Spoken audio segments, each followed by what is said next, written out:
Hoy quiero compartir con usted acerca de la oración y cómo estar en un lugar de oración. Por lo tanto, leamos Juan 15:16. No me elegisteis vosotros a mí, sino que yo os elegí a vosotros, y os he puesto para que vayáis y llevéis fruto, y vuestro fruto permanezca, para que todo lo que pidiereis al Padre en mi nombre, Él os lo dé. Esta es una de las grandes promesas y también una de las grandes instrucciones en la vida de oración. Hay dos cosas que determinan la contestación a la oración. Dos cosas que deben estar bien antes de que su oración sea contestada. Primero, usted debe orar por la cosa correcta, es decir, usted debe pedir a Dios por algo que esté de acuerdo a la voluntad de Dios. Busque 1 de Juan 5:14. Dice, y esta es la confianza que tenemos en Él, que si pedimos alguna cosa conforme a su voluntad, Él nos oye. Sería absurdo el pensar que Dios pudiera contestar una oración por algo que vaya en contra de su voluntad. La oración, como lo he dicho varias veces, no es el doblar la voluntad de Dios para que vaya de acuerdo a la nuestra. Orar es encontrar la voluntad de Dios y obedecerla. Así que, en primer lugar, está el contenido de la oración. Pero hay algo más que es necesario. Usted pudiera estar orando por algo correcto y no recibir respuesta. Hay algo más que es vitalmente necesario si es que espera respuesta a su oración. Y eso es el carácter de quien está orando. Ambas cosas, contenido y carácter, son necesarias para que la oración sea contestada. Así que una persona no solo debe orar de acuerdo a la voluntad de Dios, sino que debe estar viviendo de acuerdo a la voluntad de Dios. Ahora, de estas dos cosas, ¿cuál es la más importante? ¿El contenido de la oración o el carácter del que ora? Lo segundo es más importante que lo primero. ¿Por qué? Porque si usted tiene un carácter justo, correcto, y está viviendo de acuerdo a la voluntad de Dios, entonces Dios puede enseñar de su voluntad. La cosa más importante no es el que usted sepa cómo orar. La cosa más importante es que usted esté calificado para orar. Porque si no lo está, entonces usted tiene que aprender cómo orar. Escuché de un entrenador de básquetbol que, manejando por el campo, vio a un jovencito de casi 2 metros de altura. Se le acercó y le dijo, ¿sabes? Puedo darte una beca para el colegio. Me gustaría que juegues básquetbol en nuestro equipo. El joven le contestó, señor, no tengo ni idea de cómo se juega básquetbol. Y el entrenador le dijo, oh, no te preocupes por eso. Nosotros te enseñaremos a jugarlo porque ya tienes la talla física para hacerlo. ¿Sabe? Dios nos puede enseñar a orar si espiritualmente somos altos. Es decir, si somos lo que debemos ser, entonces Dios puede enseñarnos su voluntad. Su vida de oración no puede ser más grande que su vida personal. La porción bíblica que estoy compartiendo con usted hoy ha sido un gran desafío para mi vida. De hecho, me ha motivado a examinar mi vida y a arrepentirme de algunas cosas. Yo quiero que mi vida sea la clase de vida en la cual Dios se complazca y diga, le voy a enseñar a Adrián mi voluntad y voy a contestar sus oraciones. Usted puede orar por las cosas correctas y sin embargo su oración puede no ser contestada. Y usted no sabrá qué es la cosa correcta aunque ore por ella, si es que no está en la voluntad de Dios, si es que no está viviendo la voluntad de Dios. Cuando Israel ganó la batalla en Jericó, muy cerca de Jericó había un pueblito insignificante llamado Ai. Después de haber conquistado la gran ciudad de Jericó, conquistar ese diminuto pueblito de Ai parecía la cosa más fácil del mundo. Sin embargo, los israelitas fueron derrotados por los habitantes de Ai. Fueron avergonzados y fueron humillados. Y Josué, con su rostro en tierra, oró a Dios y le preguntó por qué había permitido que eso sucediera, como tratando de responsabilizar a Dios por la derrota. Y Dios le dijo: Josué, levántate. Israel ha pecado. En otras palabras, Dios le dijo: Josué, la oración no es la cosa más importante en este momento. Lo más importante ahora es que estén bien conmigo. Verá, la oración es una especie de cortina de humo con la cual podamos ocultar nuestro pecado. La Biblia claramente lo dice en el Salmo 66:18. Si en mi corazón hubiese yo mirado la iniquidad, el Señor no me habría escuchado.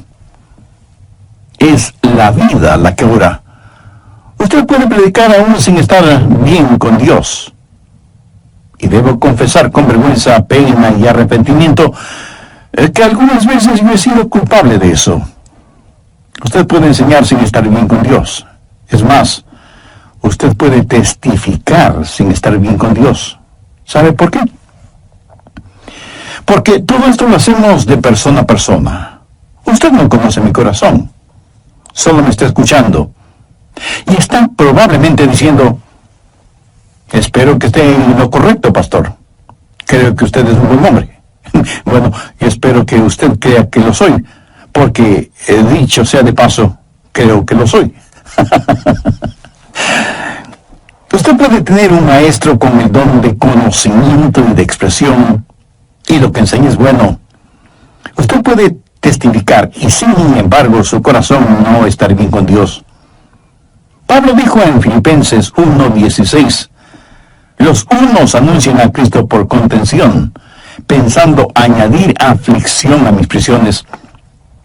Y en el verso 18 hace una profunda declaración. ¿Qué pues?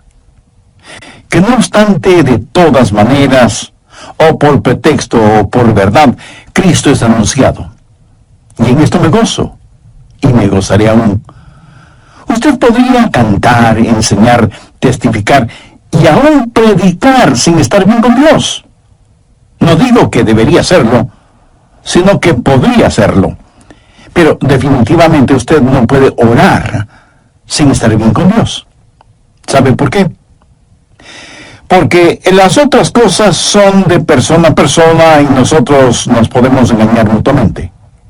Pero la oración es del hombre a Dios. Y usted no puede engañar a Dios.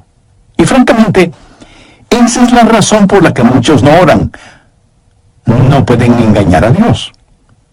Así que seguimos haciendo todas estas otras cosas, pero cuando se trata de la oración, no queremos orar porque sentimos que Dios nos conoce y nosotros, en verdad, no queremos mirar el rostro de Dios.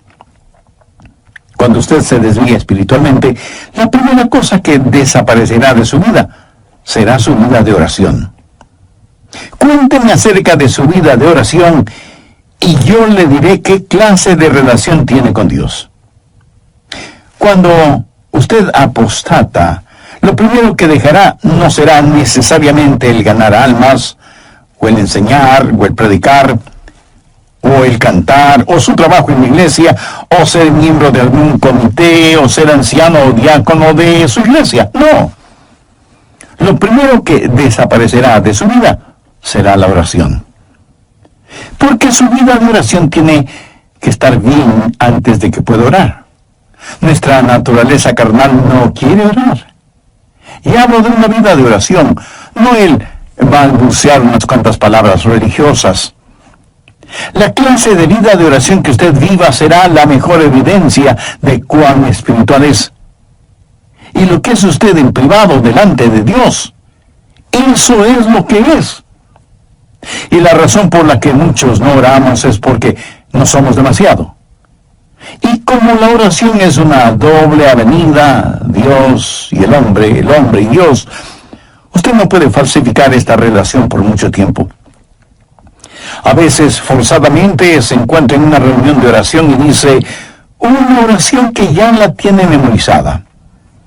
Y todos tenemos esa clase de oraciones, como para quedar bien cuando nos piden que oremos. Pero de lo que estoy hablando es de una genuina comunión con Dios.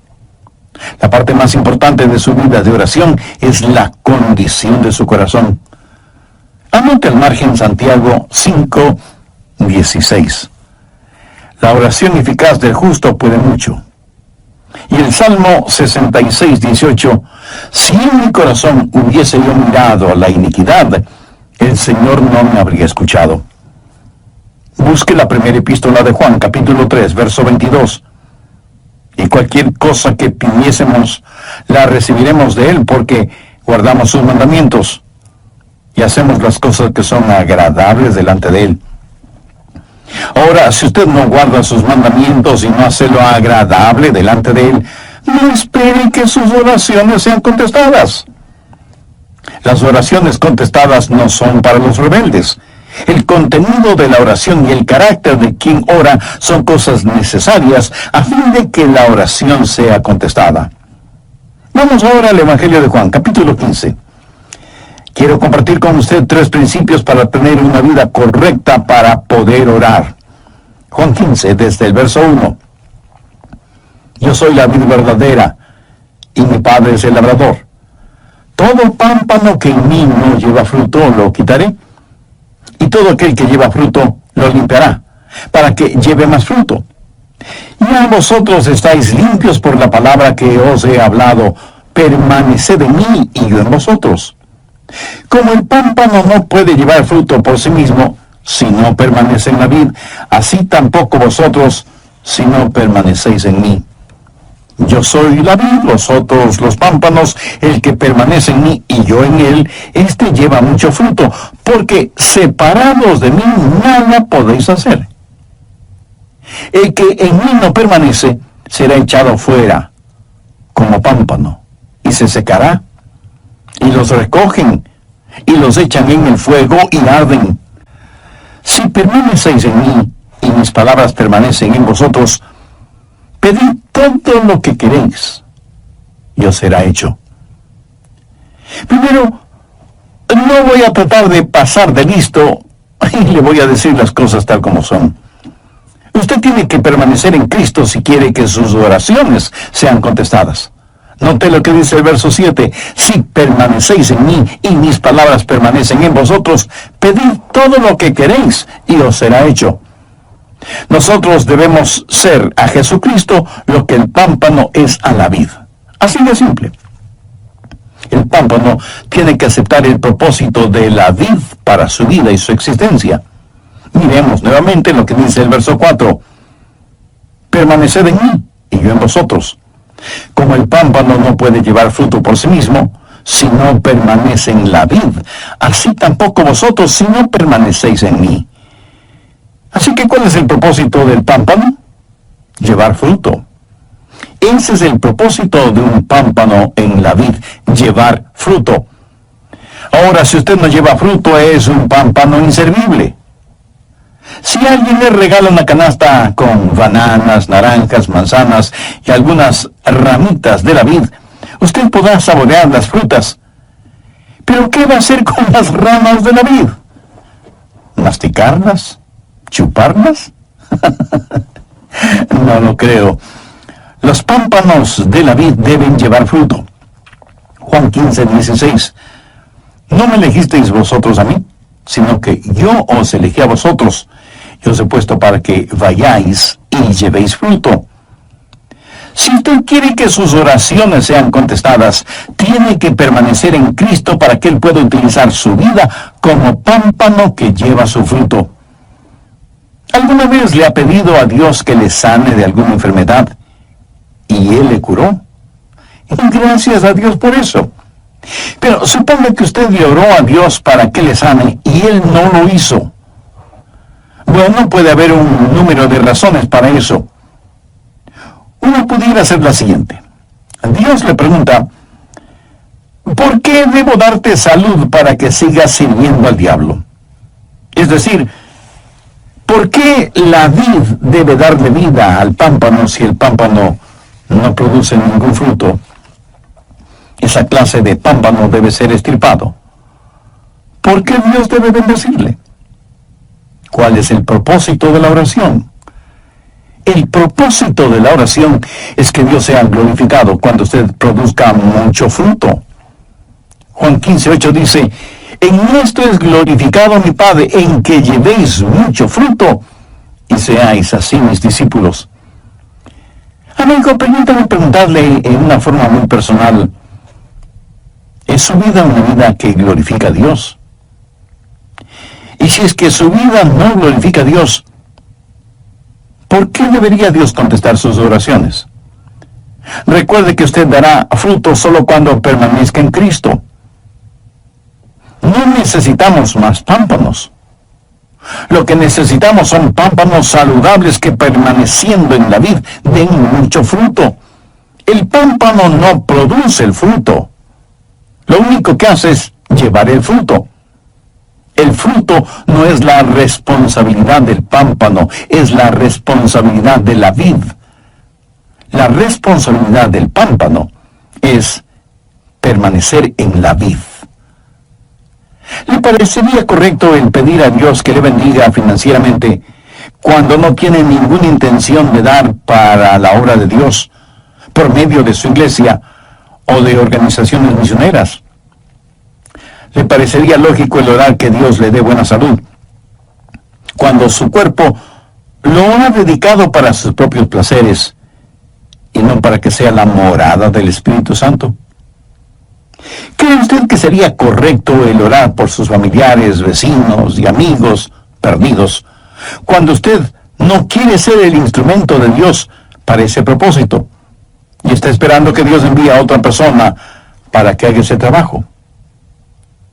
¿Cree que es correcto orar por alguien que necesita ayuda, que necesita una mano compasiva de misericordia, y a lo único que se compromete usted es a orar, pero no a ayudar en forma práctica?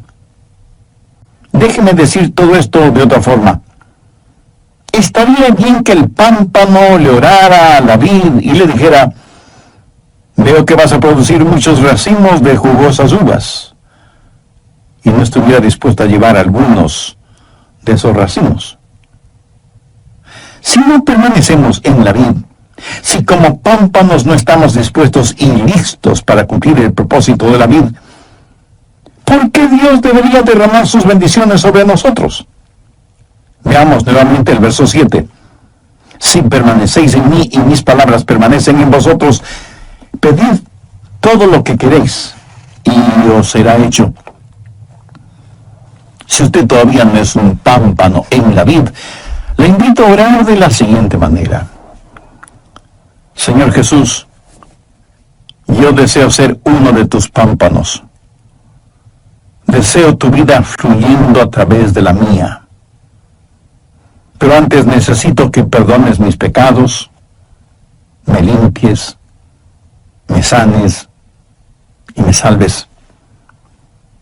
Agradezco tu sacrificio por mí en la cruz del Calvario y pido tu ayuda para llevar el fruto que tú quieres que lleve. Hazme la clase de persona que tú quieres que sea. Y ven este mismo momento a mi corazón con Dios. No digo que debería hacerlo, sino que podría hacerlo. Pero definitivamente usted no puede orar sin estar bien con Dios. ¿Y sabe por qué? Porque las otras cosas son de persona a persona y nosotros nos podemos engañar mutuamente. Pero la oración es del hombre a Dios y usted no puede engañar a Dios.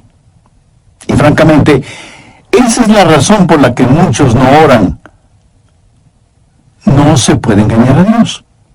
Así que seguimos haciendo todas esas otras cosas, pero cuando se trata de la oración, no queremos orar porque sentimos que Dios nos conoce y nosotros en verdad no queremos mirar en el rostro de Dios. Cuando usted se desvía espiritualmente, la primera cosa que desaparecerá de su vida será su vida de oración.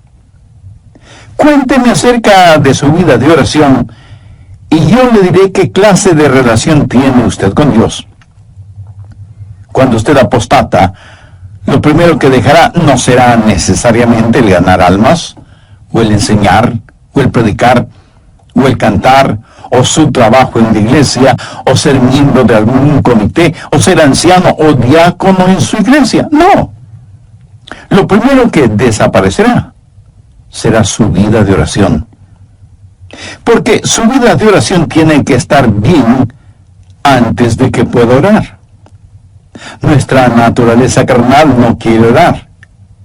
Y hablo de una vida de oración, no de balbucear unas cuantas palabras religiosas.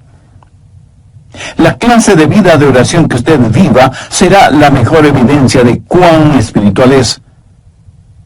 Y lo que es usted en privado delante de Dios, eso es lo que es.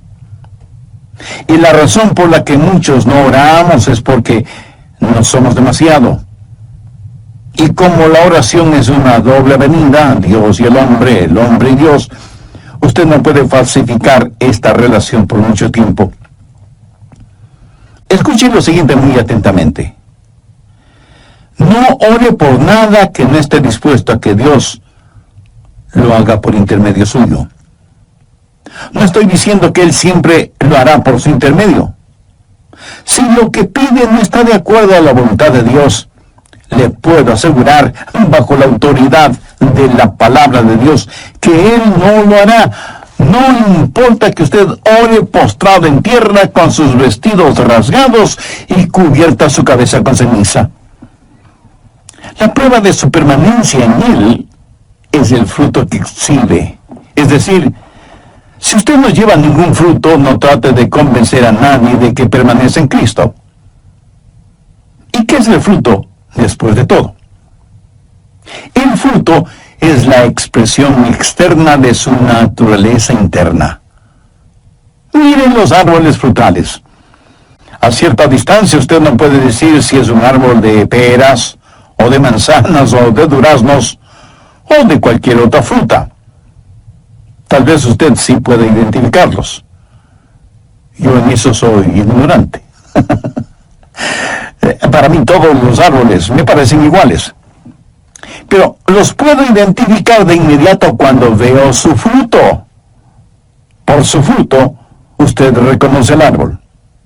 En Mateo 7:16 leemos, por sus frutos los conoceréis. La naturaleza interna de un genuino creyente que permanece en Cristo es Cristo. Cuando usted permanece en Cristo, la naturaleza de Jesús va a estar en usted, así como cuando un pámpano permanece en la vid, la misma naturaleza de la vid va a estar en ese pámpano. O sea, la misma vida de Jesús estará en usted si usted permanece en Cristo. El fruto del que está hablando aquí no es el construir iglesias grandes o pequeñas, ni el ganar tantas personas para Cristo. El fruto del que está hablando aquí lo encontramos descrito en Gálatas 5, los versos 22 y 23. Mas el fruto del Espíritu es amor, gozo, paz, paciencia, benignidad, bondad, fe, mansedumbre, templanza. Contra tales cosas no hay ley. Alguien ha comentado muy sabiamente, por cierto, que estos versículos son la biografía de Jesús. La vida de Jesucristo va a ser reproducida en mí. Y alguien dirá, bueno, yo pensé que deberíamos ser ganadores de almas. Yo creo que ese debe ser el fruto. Pues no lo es. La Biblia dice, mas el fruto del Espíritu es amor, gozo, paz, paciencia, benignidad, bondad, fe, mansedumbre, templanza. Contra tales cosas no hay ley. La semilla está en el fruto. Es la semilla la que se reproduce, pero es el fruto que ocasiona que la semilla sea esparcida. Y lo que necesitamos hacer es tener frutos que hagan que la semilla sea deseable. Es la vida del Señor Jesucristo la que va a estar en nosotros cuando permanecemos en Él. Cuando estamos unidos con Cristo, su vida fluye de nosotros. Y cuando usted ha estado junto a una persona que permanece en Cristo, usted, por así decirlo, ha estado junto a Jesús. Usted me dirá, pastor, eso está un poquito exagerado. No, de ninguna manera. Amigo, Dios está en nosotros. Él habita en nuestra humanidad. Pablo, escribiendo a los hermanos en Galacia, les dijo: ya no vivo yo, mas vive Cristo en mí. ¿Sabe cuál es el problema?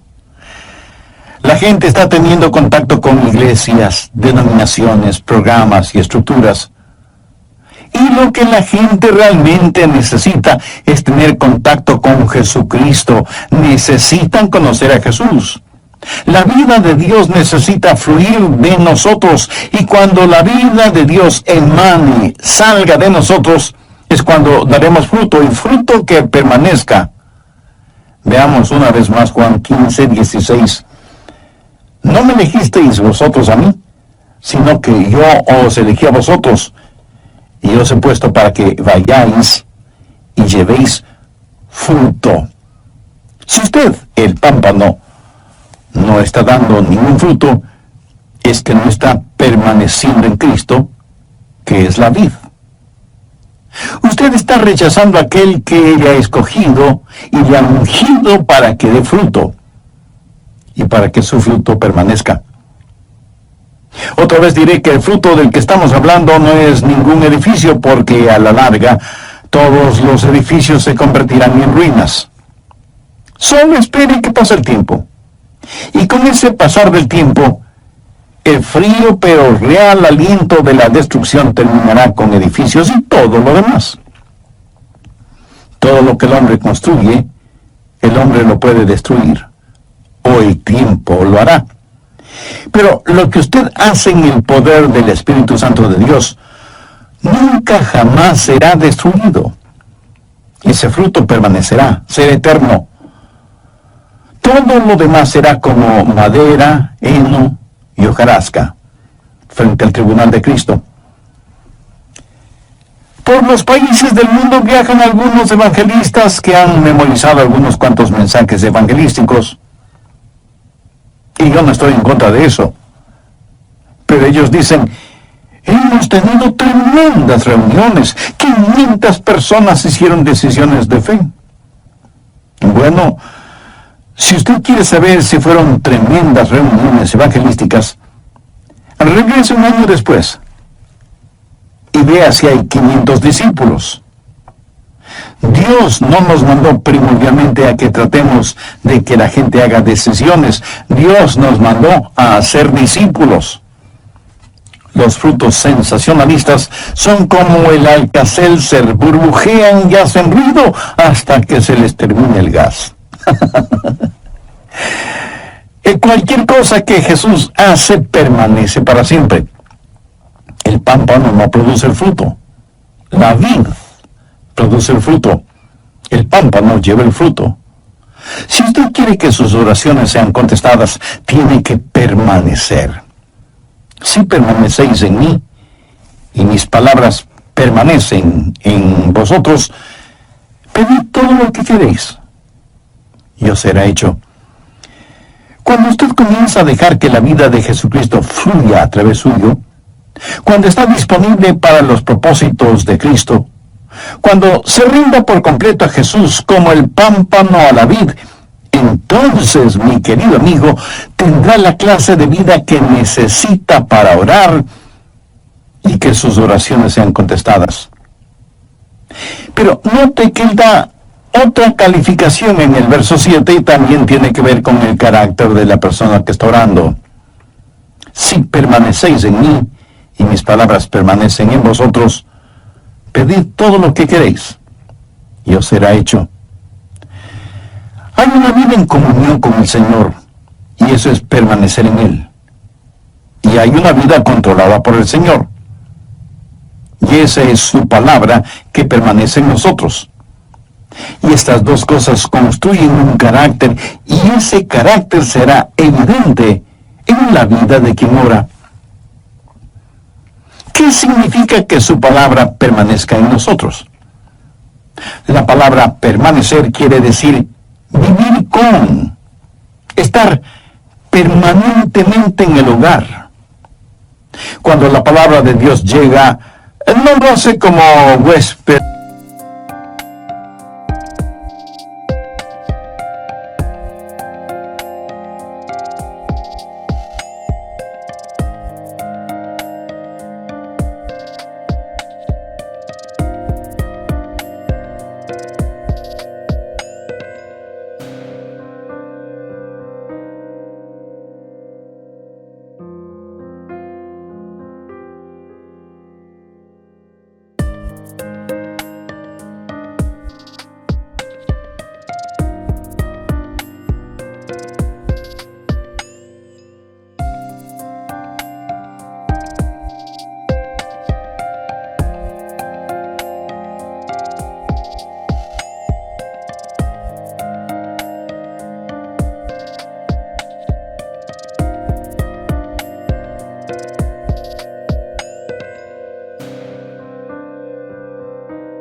por una noche, sino que viene a tomar residencia en nosotros. Y ese momento comienza a habitar en nosotros. Cuando eso pasa, sucederán tres cosas. Primero, la palabra de Dios le controlará. Es decir, la palabra de Dios, por medio de sus mandamientos, le dirá lo que debe o no debe hacer. Y los mandamientos de Dios son eso. Mandamientos, no sugerencias. ¿Hay alguna cosa que Dios le ha dicho que haga y que usted no la está haciendo? Todo pámpano que en mí no lleva fruto lo quitará, y todo aquel que lleva fruto lo limpiará para que lleve más fruto. O sea que hay un proceso de poda. ¿Cómo Dios hace eso? ¿Qué herramienta usa? Bueno, leamos el verso 3. Y a vosotros estáis limpios por la palabra que os he hablado. ¿Notó eso? La palabra de Dios es la podadora. La palabra de Dios es la que le controla. La palabra de Dios es la que le limpia. ¿Alguna vez usted ha sido recortado o podado? Si no lo ha sido, eso quiere decir que no pasa mucho tiempo en la palabra de Dios. ¿Sabe lo que Dios poda en nosotros? Y usted me dirá, el pecado. Sí, es cierto, pero eso no es todo. Él poda de nosotros las ramas secas, las no productivas, las ramas que succionan la savia de la vida. O sea, demasiadas diversiones, televisión, pasatiempos, gastos innecesarios en lujos y vanidades. Y usted me preguntará, pastor, ¿qué hay de malo en eso? Escúcheme. Si esas cosas no dan el fruto que Dios espera, ¿de qué sirven? Quiero decir, no es que produzcan fruto venenoso, sino que simplemente nos absorben la vida, succionan nuestra vitalidad espiritual. Y uno de estos días vamos a estar frente al tribunal de Cristo y entonces diremos, ¿por qué no dejé que mi vida sirviera más para Cristo? ¿Por qué gasté tanto tiempo en cosas que no fueron importantes? Si usted hubiera permanecido en la palabra de Dios, y la palabra de Dios hubiera permanecido en usted, la podadora de Dios hubiera hecho lo que debía hacer en usted. ¿Sabe? Usted no tiene que podarse a usted mismo, porque francamente usted no sabe cuáles son las ramitas o las hojas secas que debe recortar. Y porque además recortar donde no debe y recortar donde sí debe hacerlo, pues se volverá un fanático. Permanezca en la palabra de Dios, y la palabra de Dios le limpiará, le controlará y le comunicará la voluntad de Dios. Cuando usted permanece en el Señor Jesucristo y la vida de la vid comienza a fluir en usted y permanece en la palabra de Dios, y esa palabra de Dios comienza a controlarle y a limpiarle, esa palabra de Dios se comunicará con usted. Y lo que es su voluntad y lo que es la voluntad de Dios será la misma cosa. Y entonces el contenido de su oración será el correcto. Pero recuerde, es el carácter.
le ayuda a tener el contenido.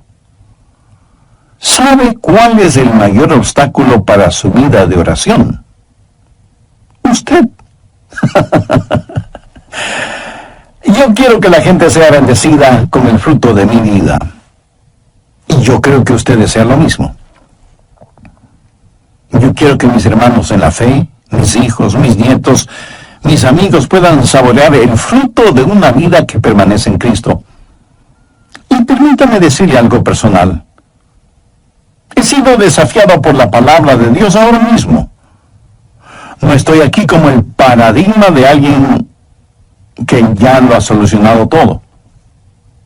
Tal vez en algunas cosas soy el más necesitado de los seres humanos porque de alguna manera conozco un poco más de lo que muchos conocen. En Lucas 12:48 leemos: porque a todo aquel a quien se le haya dado mucho, mucho se le demandará. Ahora piense, hay algo tan valioso en la vida que no vale la pena que nuestras oraciones sean contestadas. El solo pensar de esa manera es una irreverencia. Debemos pedir a Dios que nos ayude a permanecer en Él, a rendirnos completamente a Él para cumplir sus propósitos. Un pámpano existe con un solo propósito: el estar en la vid. Un pámpano